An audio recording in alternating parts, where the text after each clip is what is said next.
Lonely Monk Productions. I don't know if y'all have heard the song Only for Tonight by Pearl Charles, but yo, that's my Jawn!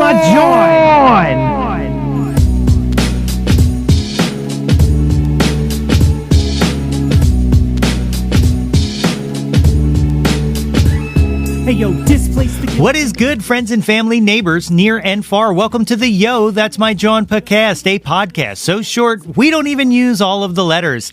I am your host, Nate Runkle, aka Nate 3.0, and I hope this podcast finds you in good health and in good spirits.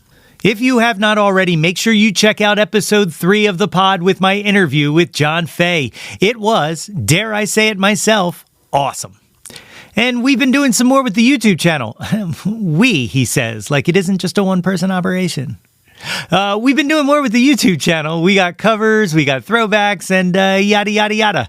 You know, like in my interview with John Fay, I told the story of how I was in a singing duo 10 or so years ago. Well, I just found our only recorded performance from Fergie's Pub, and that's going to go up on the channel tomorrow. Be sure to check that out. Also, if you have Spotify, starting this Friday, we are going to start dropping a bi-weekly Spotify exclusive called Weekend Jams. They are playlists in podcast form, curated by me. So make sure you follow us over there.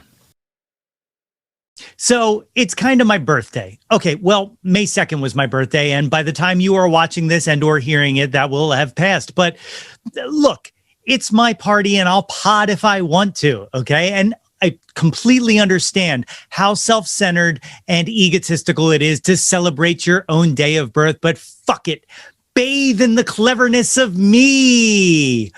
All right, what I wanted to do, look, it took me some time to figure out what I wanted to do on the podcast to celebrate my birthday. And what I realized was I have never taken the Jawntlet myself. I ask guests this every single episode, and I have never said what my one-hit wonders are and what my top 10 countdown is. So I'm sure you're sitting at home. Nate, what's your Jawn? What's your favorite Jawn? Tell us your Jawn, and that's what I'm going to do. But I'm sitting there thinking about it, and had I just told you the answers that I have for these questions or whatnot, or had I just, read them off a piece of paper or something stupid like that, it would have been very dull and unentertaining.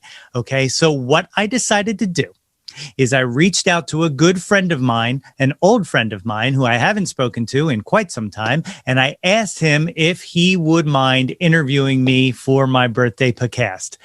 And he said yes. So I would like to introduce you guys to Petey. But before I do, I should probably let you know that Petey is what we refer to as a hand-assisted American, more affectionately known as a Muppet. Petey's a Muppet, okay? Petey's my Muppet. And so I'm about to be interviewed for the Jawntlet by a Muppet.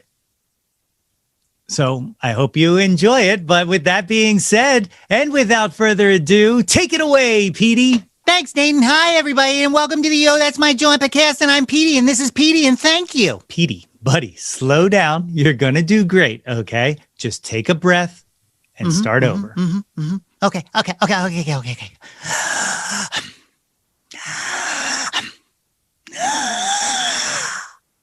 Hi, friends and family, and welcome to the Yo, That's My Jawn podcast. I'm Petey. What's your name? Okay. My guest today is Nate. Hi, Nate. Hey, Petey. Okay. Nate, are you ready to take the Jawntlet? Absolutely. Fire away, buddy. Okay. We are going to start with one-hit wonders. Here we go. Who do you like better? Sammy Hagar or David Lee Roth?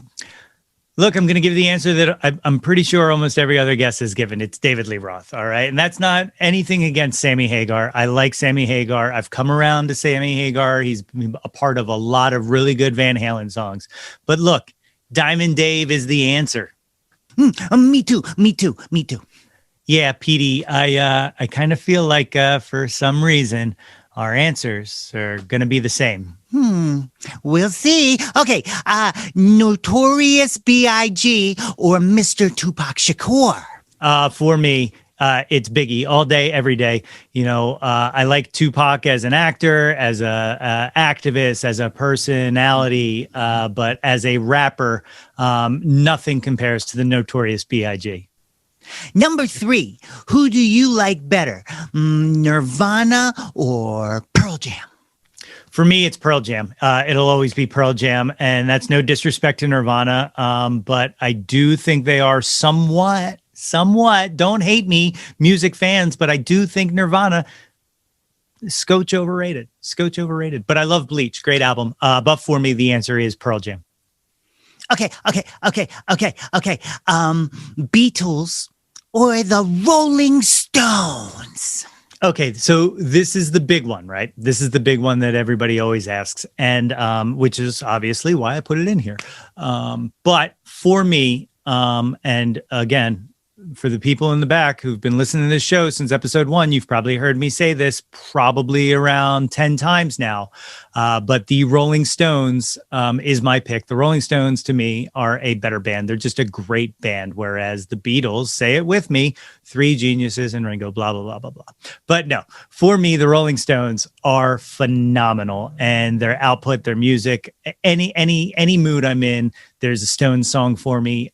So Rolling Stones. Yeah, sorry, that is wrong. Okay, who is your favorite Beatle? Okay, for me, the answer is quite simple. My favorite Beatle is George Harrison.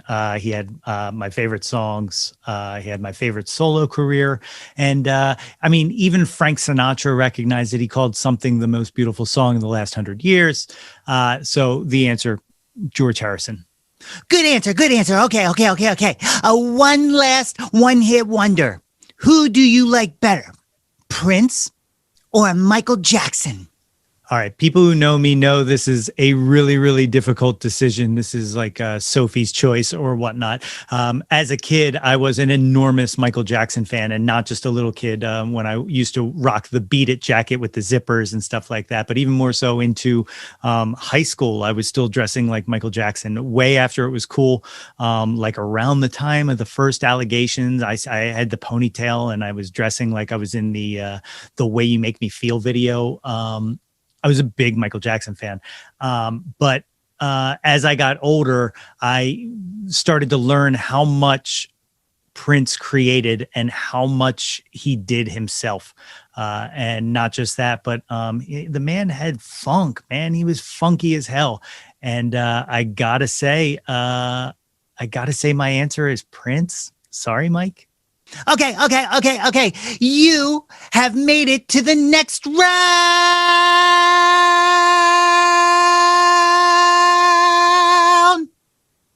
This section we call the Top 10 Countdown. Yeah, I know the name. I created this. Okay. Sorry, buddy. Continue. Okay. Top 10 Countdown number 1. Remember, Nate, I am the host, so I am the host. I run this. Look at me. You look at me. I am the host now. I am the host. Top 10 Countdown number 1. What was your first, Jawn? All right. So this is weird for me because I always had this answer in my mind that Robert Palmer's Bad Case of Loving You, the Dr. song, was my first Jawn.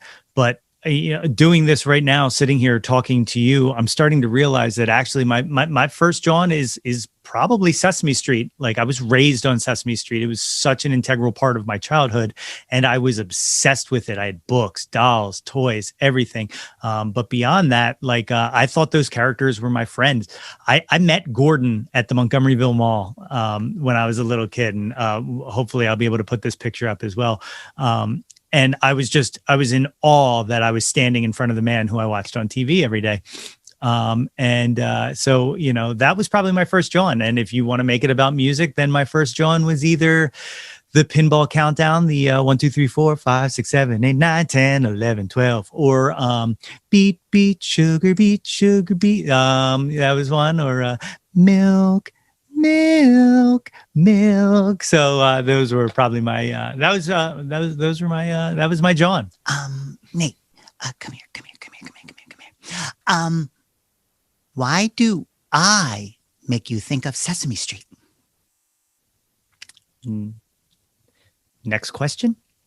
Oh, okay. Number 2. What is your current Jawn? Okay, my current Jawn, I said it at the top of the podcast, but my current Jawn is Only for Tonight by Pearl Charles. The first time I heard that song, I thought, oh, here's a pretty killer 70s song that I must have missed out on. How would I have missed this? But it's awesome. I heard it on 88.5 WXPN, and I was like, this is great. And, then I looked it up and I was like, this came out 2 months ago. That makes zero sense. And ever since then, I've been absolutely obsessed, not just with that, but also with the album. So my current Jawn is Only for Tonight by Pearl Charles. That's good. That's a good song. Okay. What is your, I'm sorry. What was your first concert? First concert was David Bowie on the Serious Moonlight Tour, 1983 at Hershey Park, which is cool. But my second concert was David Bowie at the Vet Stadium for the Glass Spider Tour. So yeah, my first two concerts were David Bowie. That is so cool. Okay. What was your last concert? My last concert was Mondo Cosmo at the Ardmore Music Hall. And it was the night that everything got locked down. So like we went to the show and then at midnight, everything was locked down. And then of course, as you're all familiar, the world changed and it was crazy. But the awesome thing is that next Friday, May 7th, I am going to my first concert in a year. We're going to see G Love at the Ardmore Music Hall. So it's like bookending the pandemic with the shutdown and hopefully the reopening of the world. So Mondo Cosmo at the Ardmore Music Hall was my last concert. Okay. Number 5, what was your favorite concert? Favorite concert. This is a tough one. I mean, there's so many to choose from, so many great memories. I mean, 94 Counterparts, Rush at the Spectrum. We were like 3 rows back. That was like a pivotal moment in my childhood. Pearl Jam, the second to last night before the end of the Spectrum. That was an unbelievable show that I will never forget. But for me, my favorite concert was going to see Beck at the Exponential Music Festival with Katie. It was like our first real date. It's what we use as our anniversary. And it rained and we had lawn seats and we were just dancing in the rain on the lawn to so many fantastic songs. And it is without a doubt my favorite concert memory, my favorite concert, and probably one of my favorite moments in life. And yeah, it was awesome. Oh, you love her. Okay. Love. Okay. Who have you never seen live that you wish you would have? Who have I never seen that I wish I would have? Well, it's Prince. And I think I mentioned this on the last podcast, but I had a chance to see Prince when I was a kid. It would have been my second concert instead of Bowie. It would have been in between the Bowie shows. It was the Purple Rain tour, and my parents did buy a ticket and they were going to take me until they found out what a Prince stage show looked like in the 80s. And they gave my ticket to one of their friends. So I did not get to see Prince ever. And that's an enormous regret of mine. So the answer to that for me is Prince. Number 7, can you name an unappreciated Jawn? Unappreciated Jawn. This one's easy. I'm wearing it on my shirt, guys. It's Dream a Little Dream with Corey Feldman and Corey Haim, Jason Robards and Piper Laurie and Meredith Salinger. It's without a doubt one of my favorite movies of all time, if not my number one favorite movie of all time. It just holds a special place in my heart. And I love it. And it's totally unappreciated. And it kind of got wrapped up in all of those body switch movies of the 80s. But it's something special and it's something different. And that is my unappreciated Jawn. Dream a Little Dream. Corey Feldman. Corey Haim. What is your number 8? What is your favorite album? Favorite album, I told Ben Arnold this on the podcast, but my favorite album is Pinkerton by Weezer. It is track by track, just amazing. Every single song on there is a banger. And it takes me back. It holds such a special place in my heart. So favorite album, Pinkerton by Weezer. A number 9, serious announcer voice.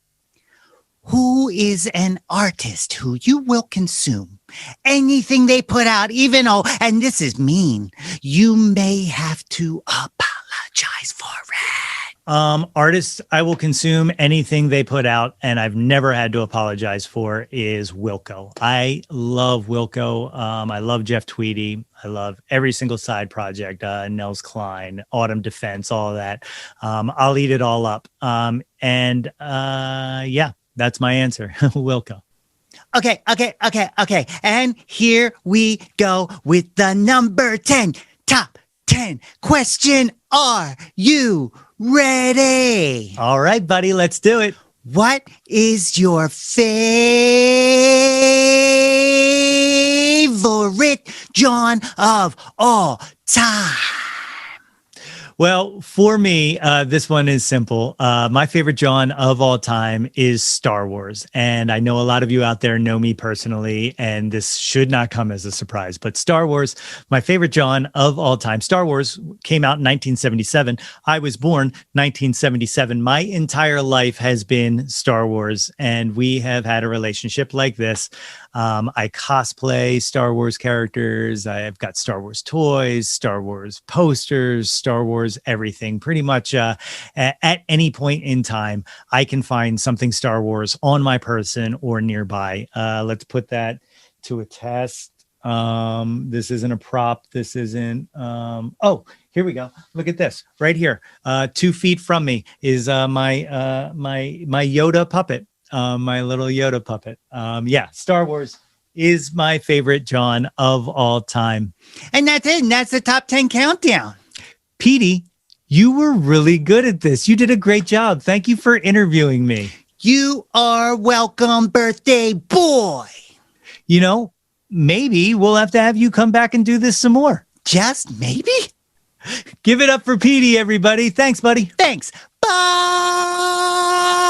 everybody. Well, that's it for this episode of the podcast. My thanks again to Petey for helping out on the hosting duties today.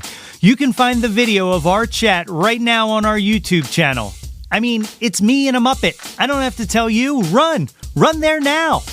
And join us next week for a proper episode of the Yo, That's My Jawn podcast. We have some really crazy guests coming up in the next few weeks, and I am crazy excited to share these interviews with you. Make sure you check out the social media accounts at Yo, That's My Jawn and find us on YouTube. Like I said at the top of the show, we're going to get back to pumping out video content, so be sure to search for Yo, That's My Jawn and like and subscribe to our channel. Thanks again for spending my birthday with me, guys. Until next time, everybody. Hey, yo, displace the guilt and embrace the pleasure. Your taste in music doesn't have to be measured. You ain't being judged. Yo, That's My Jawn is a Lonely Monk production, written and produced by yours truly, Nate Runkle. Theme song by Phil Tyler Music featuring Nate 3.0. Special thanks to Fox Run Brands, DX Ferris, Andrew Scott, Natalie Runkle, and the incredibly brilliant and wickedly stunning Katie Daubney. If you or anyone you know has any ideas they would like to share or any guests they would like to hear on the podcast, please feel free to reach out to us at yothat'smyjawn@gmail.com. Or you can leave an audio message for us and possibly hear yourself on a future episode by visiting anchor.fm/ytmj/message. Until next time, be sure to displace the guilt and embrace the pleasure and shout to the world, yo, that's my Jawn.